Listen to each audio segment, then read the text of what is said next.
கர்த்தருடைய மகா பரிசுத்த நாமத்துக்கு கொடா கொடி ஸ்தோத்திரம். இயேசுவின் நாமத்தில் உங்களை நான் வாழ்த்துகிறேன். இன்னைக்கு என்ன ஒரு அருமையான குட் நியூஸ் தெரியுமா? நீங்கள் நினைக்கலாம், எனக்கு ஒரு வீடு இல்லையே, எனக்கு அதாவது நிலையான வீடு இல்லையே, எனக்கு பெர்மனண்ட் ஹவுஸ் இல்லையே. இல்லை, நிறையா இருக்கலாம். 4-5 வீடு கூட இருக்கும். ஒரு சிலருக்கு பார்த்தீங்கன்னா 4 ஊரில் வீடு இருக்கும். நான் இன்னைக்கு பேச போகிறது டெம்ப்ரவரி ஹவுஸ் இல்லை, பெர்மனண்ட் ஹவுஸை பற்றி நான் பேச போகிறேன். டெம்ப்ரவரின்றது இந்த உடம்பே இந்த உலகத்தில் டெம்ப்ரவரி தான். கொஞ்ச நாளைக்கு தான் இருக்க போகுது. அப்புறமா இந்த ஆத்மா, இந்த ஜீவன் போக போகுது. இந்த உடல் அழிய போகுது, ஆனால் ஜீவன் ஆத்மாட்ட போக போகுது. ஹல்லேலூயா. அந்த போகிற அந்த இடம்தான் பெர்மனண்ட். இதெல்லாம் டெம்பரவரி. இப்போது நீங்கள் நினைக்கலாம், இல்லை நான் போயிடுவேன், இயேசு கிறிஸ்து, நான் பெர்மனண்ட் வீட்டுக்கு தான் நான் போயிடுவேன். அந்த ஆசை முதல்ல உங்களுக்கெல்லாம் இருக்கா அப்படின்னு சொல்லி கேட்குறேன். நான் பெர்மனண்ட்டான வீடு, அதுதான் நித்திய வீடு, அதுக்கு நான் போயிடுவேன். அந்த ஆசை உங்களுக்கு இருக்கா இல்லையான்னு எனக்கு தெரியல. ஆனால் அதுக்கு ஆசைப்படணும். நான் போவேன்ற அந்த நம்பிக்கை உங்களுக்கு வேணும். அது மாத்திரம் இல்லை, நம்பிக்கை இருந்தால் போதாது. அது ஒன்றும் ஒரு ரிசர்வேஷன் பண்ணி போகிற இடம் கிடையாது. அது பரலோகம். அங்கே நம்ம ரிசர்வேஷன் செல்லாது. இப்போ நம்ம ஃப்ளைட்டில் போகிறோன்னா ரிசர்வேஷன் பண்ணுறோம், ட்ரெயினில் போகிறோன்னா ரிசர்வேஷன். நமக்கு என்ன சீட்டு வேணும்னு தேர்ந்தெடுக்கிறோம். ஜன்னல் ஓரமாக வேணுமா, கீழ் பெர்த்து வேணுமா, முதல்ல நீங்கள் பண்ணிங்கன்னா அது கூட பாருங்களேன். நீங்கள் லேட்டாக பண்ணால் கிடைக்காது. எல்லாரும் பண்ணியிருப்பாங்க. கிடைக்கிறத தான் தேமேன்னு எடுக்கணும். 3வது, அதாவது அப்பர் பர்த்து தான் இருக்குன்னா அதை தான் எடுக்கணும், வேறு வழி இல்லை. ரிசர்வேஷனில் கூட நம்ம சீக்கிரம் பண்ணுனா தான் நமக்கு கிடைக்கும் சீட்டு. அது மாதிரி ட்ரெயினுக்கு எடுக்கிறோம், பஸ்ஸுக்கு எடுக்கிறோம், ஃப்ளைட்டுக்கு எடுக்கிறோம். அந்த மாதிரி இந்த பெர்மனண்ட் ஹவுஸு கிடைக்கிறதுக்கு நம்ம ரிசர்வேஷன்லாம் செல்லாதுங்க. அது யாராக இருந்தாலும் செல்லாது. கோடீஸ்வரனாக இருந்தாலும் சரி, ஊழியக்காரங்களாக இருந்தாலும் சரி, ரிசர்வேஷன் செல்லாது. நீங்கள் நினைக்கலாம், ஊழியக்காரங்களுக்கு கூட செல்லாதா? ஆமாம், ஆண்டவர் சொல்லியிருக்கிறாரே, என் நாமத்தினால் நான் தீர்க்க தரிசனம் உரைத்தேன். ஆண்டவரே, உங்கள் நாமத்தினால நான் பேய்களை விரட்டினேன், உங்கள் நாமத்தினால நான் அதிசயம் செஞ்சேன், உங்கள் நாமத்தினால நான் அற்புதம் செஞ்சேன், உங்கள் நாமத்தினால நான் இதெல்லாம் செஞ்சேன் அதெல்லாம் செஞ்சேன்னு நீங்கள் சொல்லுவீங்க. அப்போ நான் என்ன சொல்லுவேன்? அக்கிரம செய்கைக்காரங்களே, அப்பால் அகன்று போங்க. யாரை பார்த்து சொல்கிறாருப்பா? ஊழியக்காரங்களை பார்த்து. ஹல்லேலூயா. அப்போ ஏன்னா அவர் கிருபையினால், அவர் கொடுத்த அபிஷேகத்தினால இவங்க ஊழியம் பண்ணுறாங்க. தப்பு இல்லை, நம்ம ஊழியம் பண்ணுறோம். ஆனால் அவருடைய நித்திய ஜீவனுக்கு நாம் தகுதி உள்ளவர்களாய் அவர்களுடைய வார்த்தையில் நம் வீடு கட்டப்பட்டிருக்கிறதா? ஒரு வார்த்தை கூட தேவனுடைய சத்தியத்தில் விலகாதபடிக்கு நாம் நீதிமானாய், உத்தமனாய், தேவனுக்கு பிரியமுள்ள ஒரு பரிசுத்தமுள்ள வாழ்க்கை வாழ்ந்திருக்கிறோமா? பரிசுத்தம் இல்லாமல் தேவனை தரிசிக்க முடியாதே. பரிசுத்தம் அடைஞ்சுக்கிட்டே இருக்கணுமே. அப்போது எப்படி இவங்க ஊழியம் பண்ணாங்க? அது தேவனுடைய கிருபை. கொடுத்துருவார். ஆனால் அதுக்காக பரலோகம் கிடையாதுன்னு அவரே சொல்கிறார். ஏன்னா நீங்கள் செய்கிறீங்க, இல்லைங்கள, என் நாமத்தினால நீங்கள் எல்லாம் தான் செய்கிறீங்க. ஆனால் அவர் சொன்னபடி வீட்டை கட்டலை நம்ம இங்கே. அப்போ பரலோகத்துக்குள்ளே இடம். அக்கிரம செய்யக்காரரேன்றார்.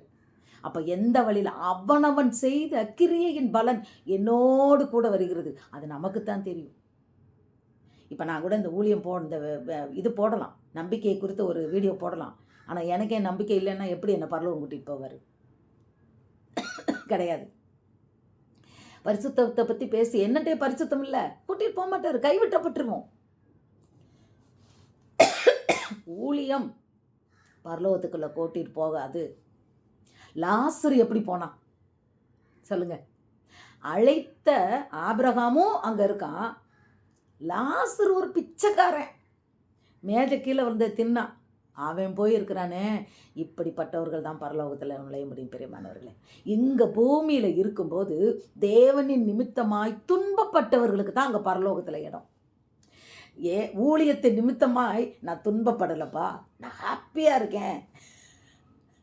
நான் கட்டடம் மேலே நான் கட்டடம் கட்டிட்டு போகிறேன், பில்டிங் மேலே பில்டிங் கட்டிட்டு போகிறேன். ஆத்துமாக்கள் பெருகிட்டு வர்றாங்க, லட்சக்கணக்காக கோடிக்கணக்காக வர்றாங்க. இல்லை, கர்த்தர் நியாயம் தீர்க்கிறவர். அவர் வார்த்தையின்படி நியாயம் தீர்ப்பென்றார். நம் செய்கைகளுக்கு பலனாய் அவர் நியாயம் தீர்ப்பார். நம் கிரியைகளுக்கு தக்கபடி அவர் நியாயம் தீர்ப்பார்.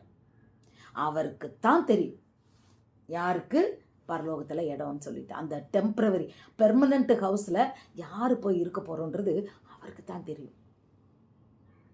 அப்போது இந்த ஹவுஸுக்கும் அந்த ஹவுஸுக்கும் என்ன வித்தியாசம் தெரியுமா? இங்கே நம்ம இருக்கிற வரைக்கும் பிரச்சனை இருக்கும், இருள் இருக்கும். ஆனால் அங்கே ஒரே வெளிச்சம். அங்கே லைட்டே இல்லை, தேவன் தான் வெளிச்சம், அவர் தான் லைட்டு. ஹல்லேலூயா. அது மாத்திரம் இல்லை, இங்கே கண்ணீர், அழுக, புலம்பல். ஆனால் அங்கே போனால் கண்ணீரே இல்லை. இங்கே நமக்கு பிரச்சனை, போராட்டங்கள், அங்கே எதுவுமே இல்லை. அங்கே ஜீவ விருட்சம், ஆண்டவருடைய பிரசன்னம். அவர் பக்கத்தில் இருந்தால் வேற என்ன வேணும்? இப்போ ஒன்று சொல்கிறேன், இந்த டெம்ப்ரவரி இதிலிருந்து நம்ம அந்த பெர்மனண்ட் ஹவுஸுக்கு போகணும்னு சொன்னால், எப்படி நம்ம அந்த ஆண்டவரோடு அங்கே கண்ணீர் இல்லாமல், கவலை இல்லாமல், அவரோடு நம்ம ஐக்கியப்பட்டு இருக்கப்படுறதுக்கு நம்ம ஆசைப்படுறோமோ, அப்போ இங்கே நம்ம என்ன செய்யணும்? பாடுகளை சகித்து அவரோடு ஐக்கியமாக இருக்கணும். நான் பாடுபட்டுட்டேனே அவர் விட்டு விலகிடக்கூடாது, பின்வாங்கி போயிடக்கூடாது. தேவனோட உள்ள ஐக்கியம் தான் நம்மளை அங்கே கூட்டிகிட்டு போகும். ஏன்னா பரிசுத்தமாக இருந்தால் தான் அவரோட ஐக்கியம் இருக்கும். பரிசுத்தம் இல்லாமல் ஐக்கியம் இருக்காது, இல்லையா? அவர் நம்மகிட்ட பேசணும். எப்படி? பரிசுத்தம், அவரோடு உள்ள ஐக்கியம், தொடர்பு. இப்போது நீங்கள் உங்கள் ஃப்ரெண்டுகிட்ட ஃபோனில் பேசணும்னு நினைக்கிறீங்க. அப்போது உங்கள் செல்லில் அந்த கனெக்ஷன் இருக்கணும். அவங்களோட எல்லாமே உங்கள்கிட்ட இருக்குது. ஆனால் அவங்களோட நம்பரு உங்கள் ஃபோனில் இல்லைன்னா நீங்கள் எப்படி பேசுவீங்க? எப்படி கூப்பிடுவீங்க? இல்லையா? அவங்களோட கான்டாக்ட் உங்கள்கிட்ட இருக்கணும்ல. நீங்கள் கான்டாக்டை ஸ்டோர் பண்ணி வச்சுருக்கணும். நினச்ச உடனே எடுத்து நீங்கள் அவங்ககிட்ட பேசுவீங்க. இல்லை நம்பரே இல்லைன்னா நீங்கள் எப்படி பேச முடியும்? அவங்க நம்பரே உங்களுக்கு தெரியலை, ஆனால் உங்கள் ஃப்ரெண்டுகிட்ட பேசணும், பேசவே முடியாது. அதுபோல் தான் பிரியமானவர்களே, இப்பொழுது நான் சொல்கிறத நல்லா கவனமாக கவனிச்சுக்கிங்க. இது 100க்கு 100 உண்மை. இப்பொழுது ஜீவ புஸ்தகத்தில் நம் பெயர் எழுதப்பட்டிருக்க வேண்டும். நம்ம செல்லில் நம்ம ஃப்ரெண்டோட நேமோட அந்த நம்பர் ரிஜிஸ்டர் ஆகிருக்கணும்.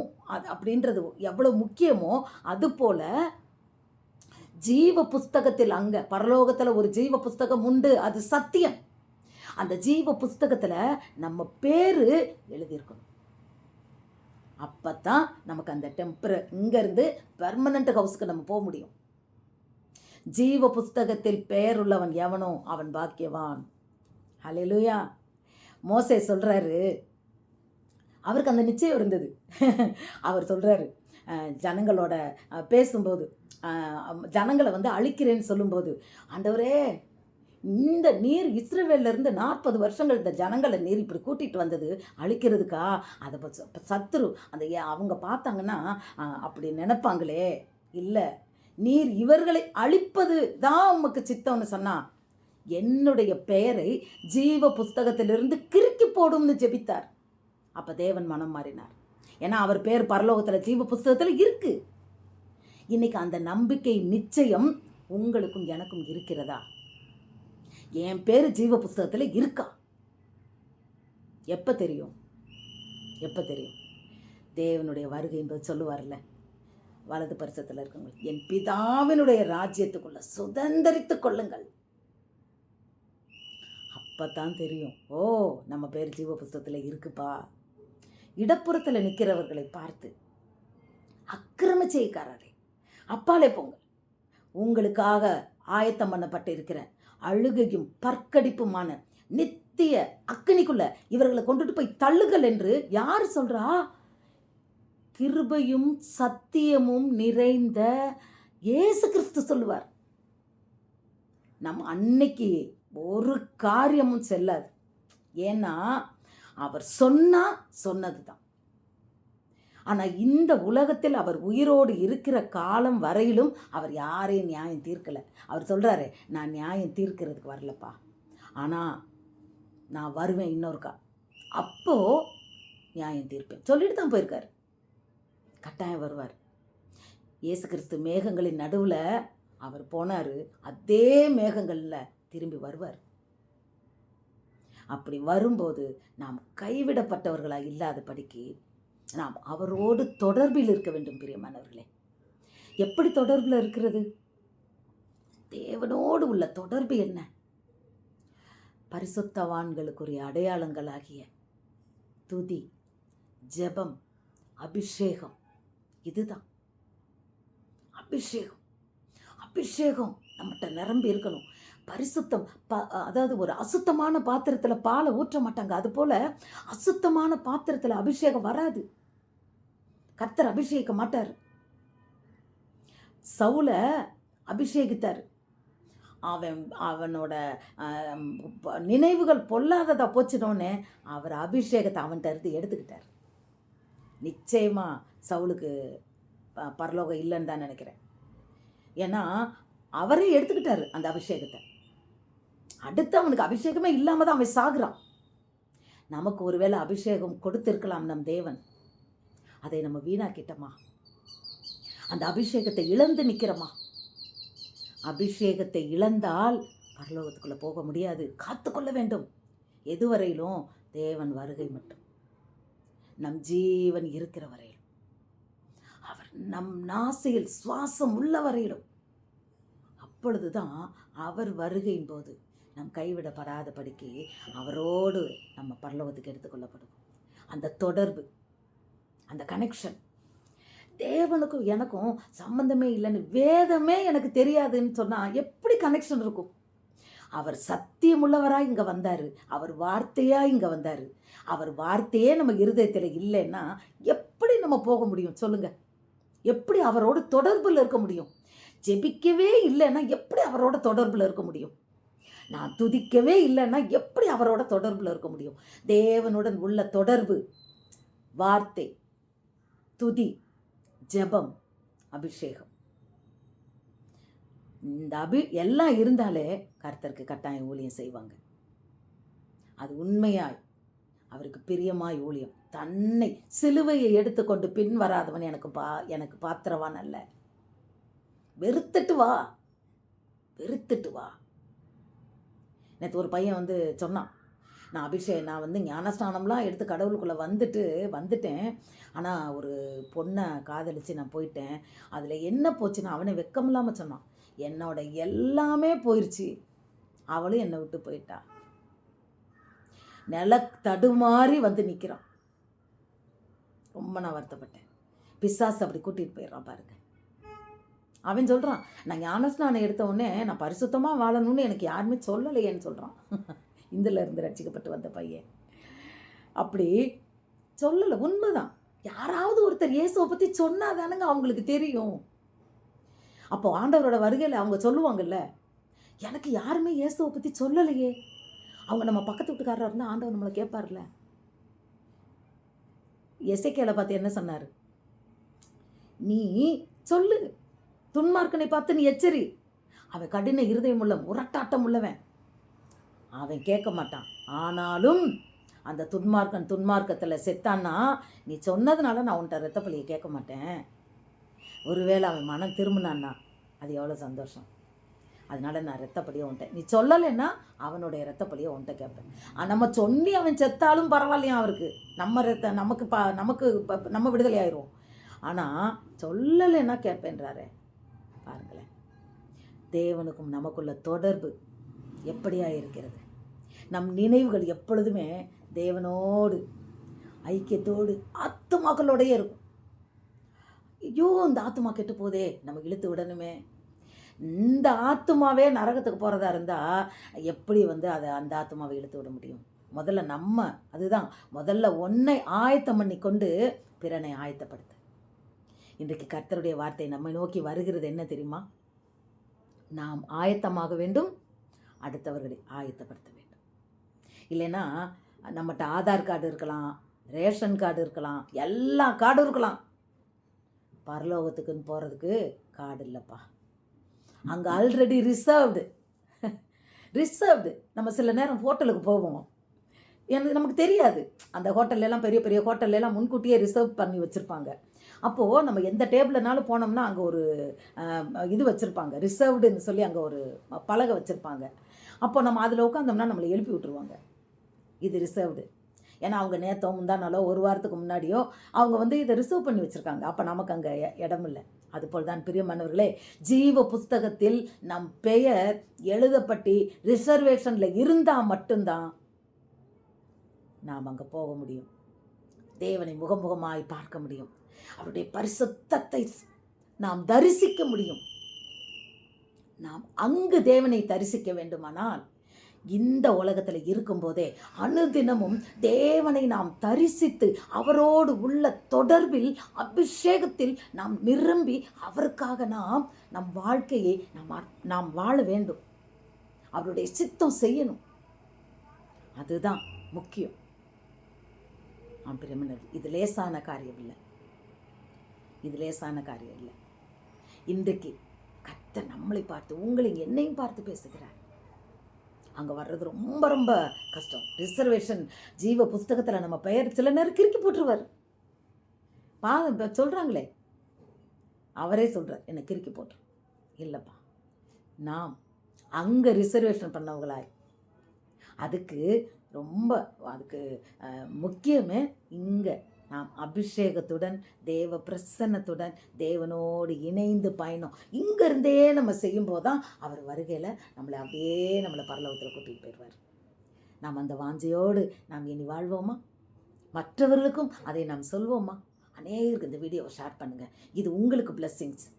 நிச்சயமாக யாராவது ஒருத்தர் அதில் மனசு மாறினா, நீங்கள் 10 பேருக்கு அனுப்பலாம், அதில் ஒருத்தர் மனசை மாறினா அந்த பிளெஸ்ஸிங்ஸ் உங்களுக்கு, எனக்கு இல்லை. ஹல்லேலூயா. உங்கள்கிட்ட நான் கெஞ்சி கேட்டுக்கிறது என்னென்னா, கமெண்ட் பண்ணுங்கள். யாருமே எழுத மாட்டேன்றீங்க, நிறைய பேர் லைக் பண்ண மாட்டேன்றீங்க, கமெண்ட் பண்ணுறீங்க. நீங்கள் அப்போ தான் நிறைய பேருக்கு இந்த வீடியோ போகும். நான் வேறு எதுக்கும் சொல்லலை. வீடியோ பார்க்குறவங்க நீங்கள் சப்ஸ்கிரைப் பண்ணுங்க, கமெண்ட் பண்ணுங்கள், லைக். நான் முன்னாடி இதை சொல்கிறதெல்லாம் எனக்கு அது சிரிப்பாக தோணும், எதுக்கு இதை போய் இப்படி சொல்கிறாங்கன்ட்டு. ஆனால் வியூஸ் போகணும், நிறையா பேர் இதனால் பலன் அடையணும் அப்படின்னு சொன்னால் நிச்சயமாக நான் நம்புகிறேன் இந்த வீடியோ பார்த்த ஒவ்வொருத்தரும் கமெண்ட் பண்ணுவீங்க. ஏதோ நீங்கள் எழுதுங்க. நீங்கள் கமெண்ட் பண்ண என்ன ஆகுமா, இது நிறையா பேருக்கு நீங்கள் கூட ஷேர் பண்ணுறத காட்டிலும் அந்த யூடியூப் ஸ்டூடியோவை இதை நிறையா பேருக்கு கொண்டு போகுமா. அப்போ நிறையா பேர் இதை பார்ப்பாங்கல்ல, அப்போ அது பிளெஸ்ஸிங்ஸ் தானே நமக்கு. அல்லேலூயா. அதனால் இது ஒரு சின்ன இது கடவுளுடைய ஊழியன்றதுனால இதை நீங்கள் செய்கிறது ஒரு ஊழியத்தில் இணைஞ்சு செய்கிறது போல தான். அதனால் தவறாமல் கமெண்ட் பண்ணுங்கள், லைக் பண்ணுங்கள், ஷேர் பண்ணுங்கள். நிச்சயமாக நாம் இதற்காக நம் வாழ்க்கையை ஒப்பு கொடுங்க. கர்த்தர் நம்மளோட பேரை ஜீவ புஸ்தகத்தில் எழுதி வைத்திருக்கிறான்ற அந்த நிச்சயத்தோடு நாம் தேவனிடத்தில் உள்ள தொடர்பை துண்டிக்காத படிக்கு அவரோடு உள்ள கனெக்ஷனில் நம்ம அப்படியே இருந்து நம் வாழ்க்கையை அவர் கூட முடித்து அவர் கூட நம்ம அவரோட வருகையில் நாம் செல்வோமா? God bless you.